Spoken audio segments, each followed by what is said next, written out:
In this video, let us look at another situation where a customer named Arthur comes to Tommy's bakery to have some donuts which are priced at $2 per donut. Here we have Tommy with his bakery, and this is the customer named Arthur. He has come to have some donuts at Tommy's bakery. Now, Arthur has $4 with him, okay, and now we're supposed to help Arthur calculate the money he would be left with after he has eaten the donuts. So this here is Arthur and he has $4 with him, and we are supposed to calculate the money left. So okay, money left equals, now how do we calculate the money left? Well, we simply subtract the money Arthur has spent from the total money he came with, right? So Arthur came with how much? He came with $4. So 4 minus, so here he had come with $4 and now he has to subtract how much? Well, how much money has he spent? That depends on how many donuts he eats. So again, the number of donuts eaten is not specified. It may vary.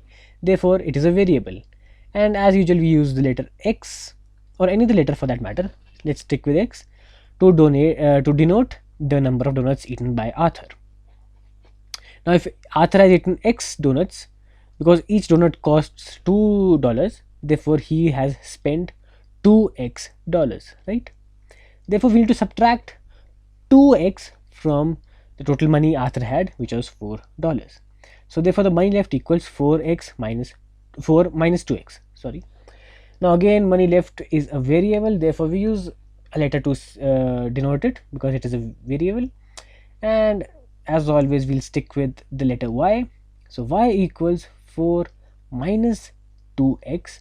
And in all the previous cases, we've been writing the variable first and then the constant part. So let's just do that just to keep it consistent.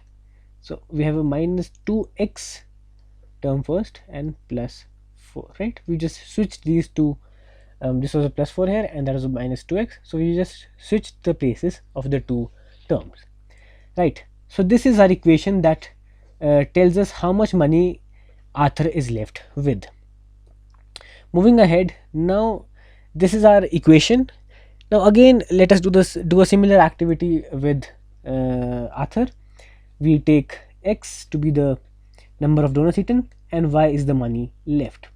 Let us quickly assume again that on 3 different occasions, let's say Arthur comes to Tommy's bakery on 3 different days.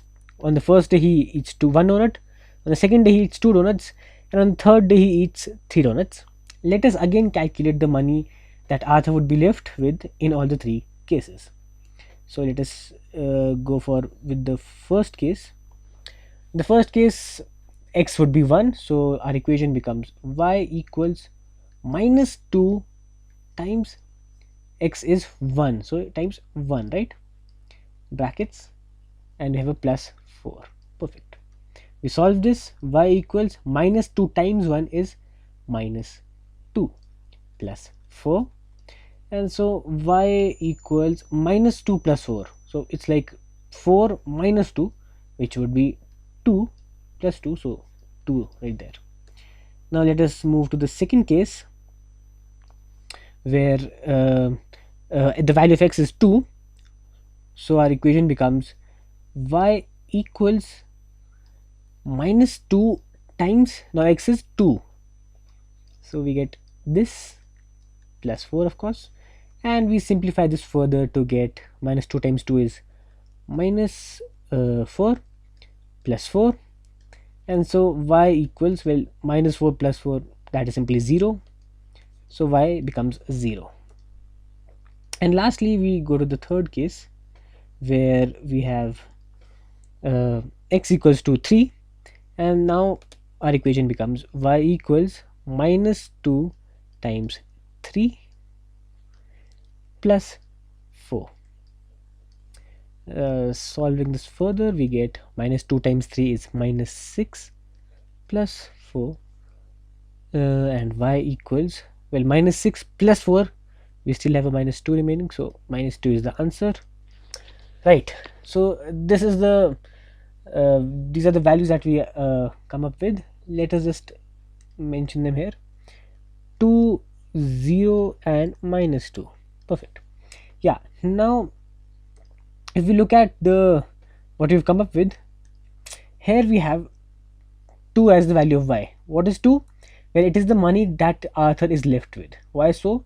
Because Arthur has spent $2. He had come with $4.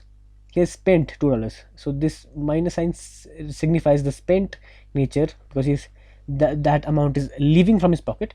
So he'll have to subtract 2 from the total amount of money he had come up with, $4, and therefore he's left with 2.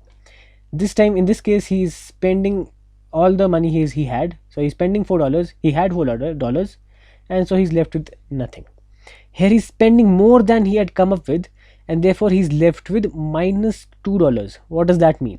Well, that simply means that he is left with a negative balance, or he owes Tommy $2. So whenever next time he meets Tommy, he'll have to pay $2 more, right? Because right now he only has $4, though he has spent $6. So he has to still pay $2 to Tommy. So he owes those $2, and that's why we have a negative sign right there. Moving ahead, we have the table ready. Let us just plot this quickly. I have my graph, and on the x-axis again, this is our x-axis, this is a y-axis. Here I plot the number of donuts eaten. I'll just write number of donuts, and on the y-axis I have money left, and we can quickly plot these 3 points. I'll just show you the 3 points. That is the first one, 1 comma 2, 2 comma 0, and 3 comma minus 2. You can pause the video right here and verify it yourself. These are the points that you need, right? You can just count. Okay, I'll just mention that for you. 1, 2, and here this is 1, this is 2, this is 3, that's 4, and yeah, this is minus 1 here, and that's minus 2. You can pause it and verify if these are correct or not. But even here we can draw a line through all the 3 points. We get a straight line, as you've seen before, and we can also just come up with this point right here, and you can also pause the video right here, figure out what the point is. Well, I'll just leave it again. Yeah, so you can just verify this again by pausing the video, and you can see for yourself whether this point right here is a solution to our equation. What was our equation? Y equals minus 2x plus 4. So does this point right here satisfy the condition of this linear equation? You can check that for yourself. But yeah, that is how we can plot this final case.